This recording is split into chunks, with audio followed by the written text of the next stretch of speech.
So we've hit March 1st, and that means 2 months of 2022 has gone by, and I mean, some killer games have gone and been released already, like some Game of the Year contenders. It's actually pretty amazing. Usually, when you hit the first 2 months of the year, you get some good games. Don't get me wrong. There's always that one game that comes out in February. There's always that one game that maybe comes out in January. But it's not until around May that you start getting some heavy hitters, all the way until waiting for the end of the year. But this year is pretty different. There's a lot of cool stuff that came out. Not all of them are Game of the Year contenders, but some of them are really fun and just a great time to pick up and maybe dump a 20 or so hours into. And I'm going to be skipping a lot of them because I haven't played them, but I will make mentions of some that came out that are interesting for some people to pick up specifically if you haven't had the chance to play them originally. Such things as Monster Hunter Rise, God of War, those came out on PC a decent bit ago, but when it comes down to the games themselves, I'm not going to talk about those because they've been out for a long time, and most of those opinions have already been set in stone, and I'm not going to bother to, mess around with it or anything like that. So one of the things I do want to talk about is the first game, which surprises me that this was the first game to be released in my kind of like what I want to talk about is Nobody Saves the World, which I was originally going to do a 5-minute review on, but I got lazy and didn't actually finish the game until like way later. So Nobody Saves the World is a fantastic 2D, almost Zelda-like in the old Zelda style, but more to hack and slash standards of just going around using different forms. Really fun. Overall, this is a worthy pickup, especially since it's on Game Pass. For those that have Game Pass, I recommend it. And it does have a fantastic co-op game mode, which, hey, online co-op, we need that every time.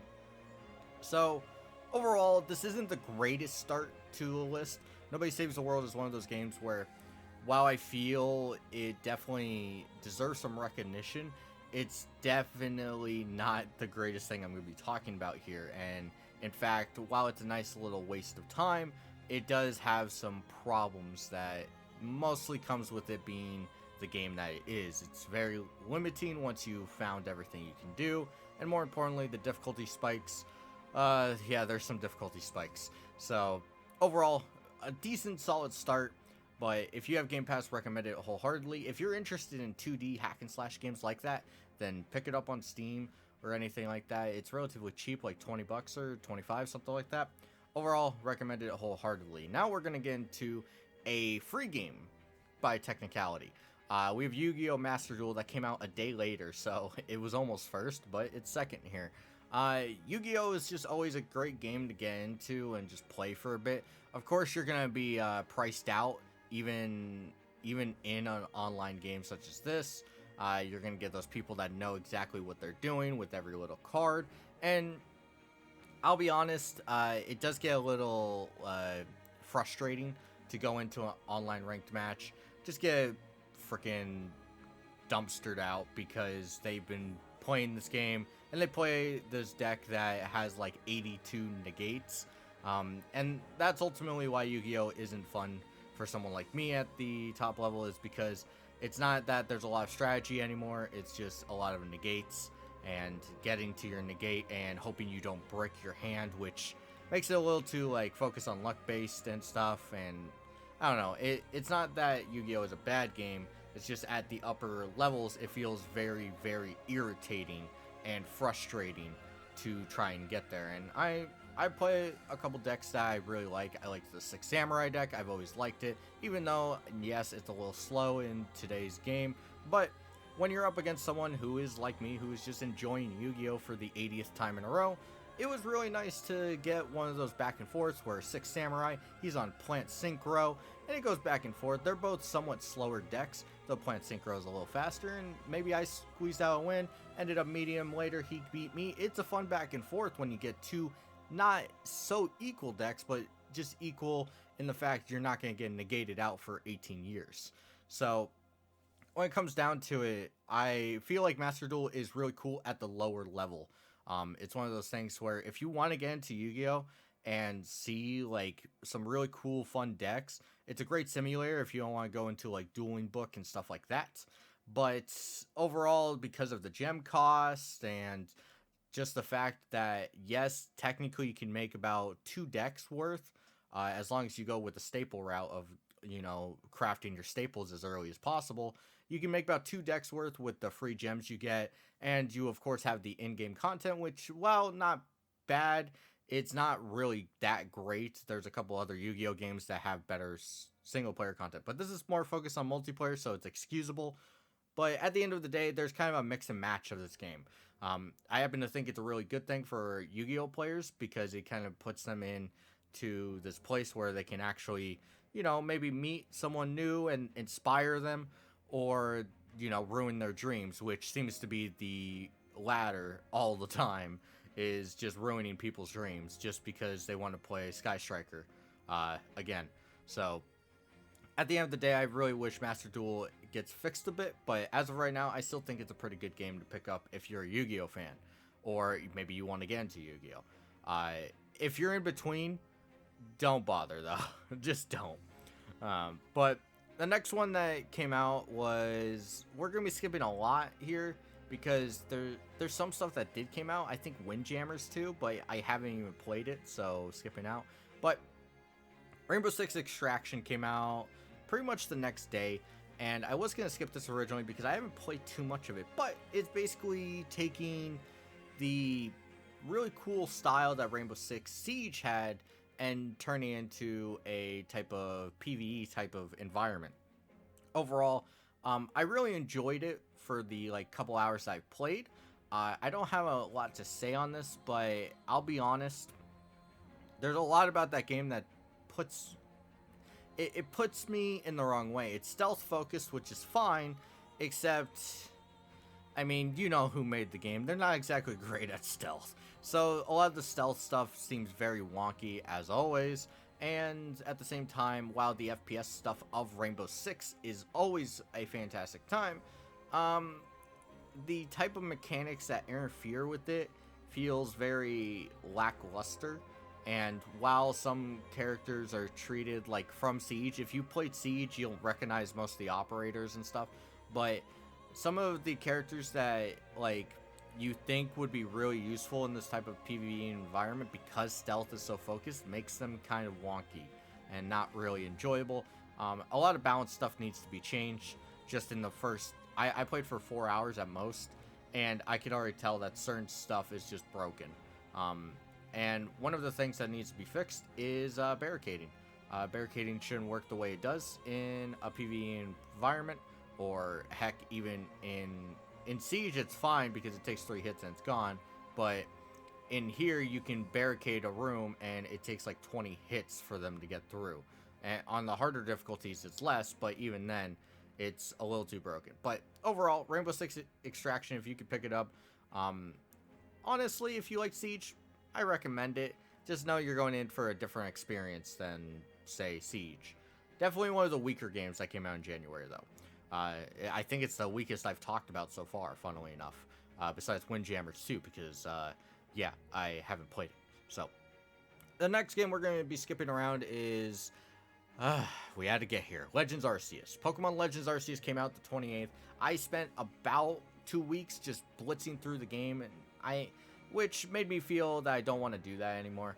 I think blitzing through games ruins the experience, but overall, I think Legends Arceus is a really cool pickup if you've been wanting Pokemon but wanting a changed perspective. It's not radically changed. A lot of the mechanics in Legends Arceus are in other Pokemon games. This is just the culmination, if I could speak, the culmination of all those mechanics being brought into a usable and, more importantly, a fun format. A lot of the catchy mechanics are, of course, from Let's Go and Pokemon Go, but at the same time, they put it in a more action-oriented twist. Stealth mechanics are here, which is fun, and you, of course, have some boss fights that are actually relatively interesting. It changes up the gameplay. Legends Arceus is definitely one of my favorite games to come out in this year, and we're only in March, which is just impressive. I'm definitely making a top 10 of this year, by the way. this is gonna be the easiest top 10 ever. But overall, if you are a Pokemon fan and you haven't picked Legends Arceus up, I recommend it, especially since this is a preview of what is going to be Violet and Scarlet, apparently.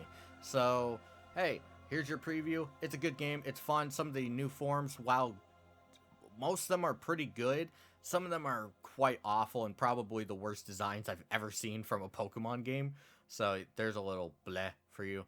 But it's fun. It was enjoyable. I think it's one of the best Pokemon games to have come out in recent years. And I'm a Pokemon fanboy, so when I say that, I'm going from, hey, I haven't enjoyed a lot of the games in the past decade, but Legends Arceus, that's pretty sick. And so the beginning of February hits after Legends Arceus, and we have Dying Light 2. I'll be honest, I haven't played nearly enough of Dying Light either game to really say that this game fits the mold of what it set out to be, but I can't help. I played it for an hour. Someone else owned it. I tried it, and it feels very similar with, of course, changes. It's not the same game, but I'll be honest, Dying Light 2 definitely feels like a game I wouldn't pick up right now, which it sucks to say that because it seems like it has a lot of content, and zombie games, while at times can be incredibly boring, also have the ability to be really enjoyable on the hack and slash side. And Dying Light 2 kind of fits that, except it seems a little weird. I'm not going to be honest, or not going to be honest. I'm going to be honest. I'm not really sold on Dying Light 1, even after all these years. While it's better than Dead Island ever could have been, I still feel that it kind of feels lackluster in a lot of ways. And so having a sequel to that game, I don't know. I don't see the hype, and I think that's the issue, is a lot of people were hyped for this game, and I don't know their exact opinions on it because I don't care. But I really don't have enough of a foundation to really even say if this is a good or bad game. I feel very lackluster about it. So, hey, that's kind of just life sometimes. You had the Kingdom Hearts games came out on Switch. Don't pick them up, please. Save yourself. Just don't. You had Cyberpunk 2077 do the re-release on PlayStation 5 and Xbox Series X, or at least that was the intention. I don't even know if that ever came out, I'll be honest, but it's on my list, so at some point, yeah. Cyberpunk, even if it's not been released, this is kind of a warning for people. If you went in with too high expectations, you got screwed. That's the end of the day. It's one of those games where high expectations killed it. Yes, it was a glitchy mess. I had a bunch of glitches even when it first came out, but it wasn't a bad game. I still think it was pretty good. It was just met by what is known as the Andromeda syndrome, where everyone poked fun at its flaws to the point where people didn't know its strengths. It's the same with Andromeda. Both these games have the problem, and while there are flaws, yes, and some of them are game-breaking, yes, I still feel the overall experience was worth it. So if you hesitated to pick it up just because your favorite streamer or some news outlet told you not to, or you convinced yourself it was just going to be a waste of time, well, I happen to think that you should probably pick it up and try it. I think Cyberpunk 2077 was worth the price of admission, and that's not saying a lot nowadays, but it's still something to say. We had Dynasty Warriors 9 Empires come out, and while Dynasty Warriors 9, the original, was awful, Empires fixes a lot of problems. Not too many, but enough to where I could say it's an actual Warriors game. This is coming from Mr. Warriors fanboy number 7. I love the Warriors franchise, or whatever you want to call it at this point, but Dynasty Warriors 9 and Empires both share the same fate of just being in a lackluster timeline for this game. I feel at this point there's so many other Warriors games that are better than 9 Empires, and it's kind of sucks. It sucks for it. Recommendation 4, 5, 6, 7, 8. There you go. You already have a bunch of games to go play over 9, and even then, that's just staying in Dynasty Warriors. You can go into the One Piece, and you have 3 games that are better than 9. You can go into Gundam, which all those games are some of the best. Hyrule Warriors, you have 2 games there. The only game that I can think of top of my head that is probably worse than Dynasty Warriors 9 Empires, but better than Dynasty Warriors 9 just in general, is probably Fire Emblem Warriors, which that game was lackluster as hell. So if you're a Warriors fan, even this one, I think you should wait until it's on sale. Unless you're a Warriors fan like me, who likes wasting a bunch of money on a game that isn't that great, but cool. Horizon Forbidden West came out, and it made the rounds as a similar to, the other Horizon game, but it's one of those games where, honestly, if you weren't too deep into the first, you're not going to really enjoy the second, of course. It's one of those games where, while I would just say it's good, there's something holding back from Zero Dawn from really capturing my attention. And this is coming from someone who gave it a couple tries, and I never finished it. So when Horizon Forbidden West came out, I didn't even actually buy it. I went to someone's house and we played for a bit, and while I didn't get the total experience, of course, I still happen to think that you should be wary on this game if you haven't already picked it up. You're either going to like or just be meh about this game. It's one of those games where there's really no in between, and there's not a lot more I could say about it. And February ends with a banger, just like January. We had Elden Ring come out, and Elden Ring is an example of just so many factors in video game development. One, you have the shitty PC port, or version, whichever way you want to put it, that has terrible frame drops, and more importantly, for some people on the barely scraping by PCs, the ones that do meet the requirements, but just barely, my PC is a little up there, but even then, it would sometimes get to a part, and models were not on point. It was definitely not a great release for PC owners, and probably won't be for a while. On the other side of things, this is probably one of the best console games you could pick up. I happen to really think that Souls is one of those games that connects a lot of people that maybe wouldn't have, talked to each other in any capacity. Oh, what'd you do on this part? Oh, how'd you beat that boss? That type of environment. You get these type of people that maybe wouldn't have talked to other people in a video game community, just because it creates this type of, oh, what'd you do? And Elden Ring multiplies this by 10.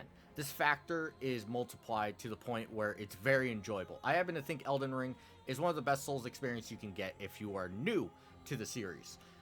If you are old to the series, this can be a better experience than most of the previous ones, except I feel that the open worldness of Elden Ring definitely comes back to bite in the ass a bit. A lot of people are calling this a masterpiece game, and I stand by that it is a really, really good game. But the open world stuff is similar to Breath of the Wild, that's a funny ass name, Breath of the Wild, in that while it is there, and a lot of people are going to say it's the greatest part of the game, I happen to think it's the worst part of the game.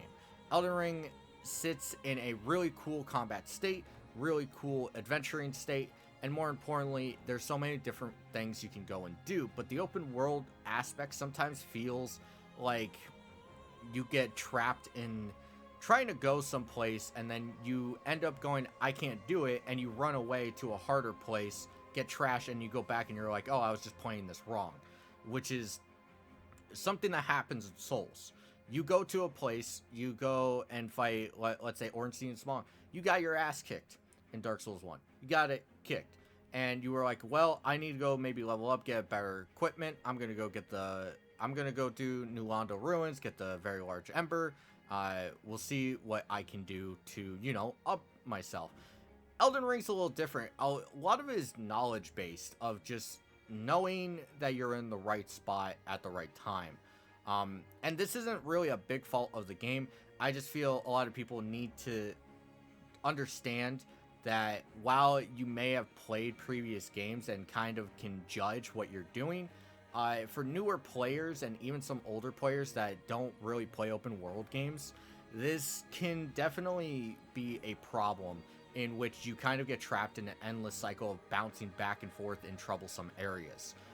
It didn't happen to me, but overall, I happen to think that it could happen. There were a couple spots where I was like, I don't really see a way around this in a way that would be fun for someone. But overall, Elden Ring is definitely, and I'm talking the best game that I've talked about in this video. It's the last game, fittingly, because I didn't play Grid Legends because Elden Ring came out on the same day.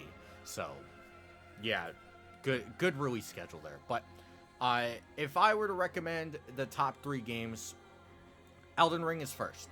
I think this is going to be a Game of the Year contender. It's not as good as a lot of people are saying, but do ignore those people that are being overly negative. I know I was kind of negative on some of the points, but it is a solid pickup. This is one of the best games you can get for this year. I'm already doubling down on that. Top 5 easily, if not top 1. But I do recommend Elden Ring a whole lot. Next one is going to be Legends Arceus. If you have a Switch, this is one of those things where having a console exclusive game kind of bites you in the ass.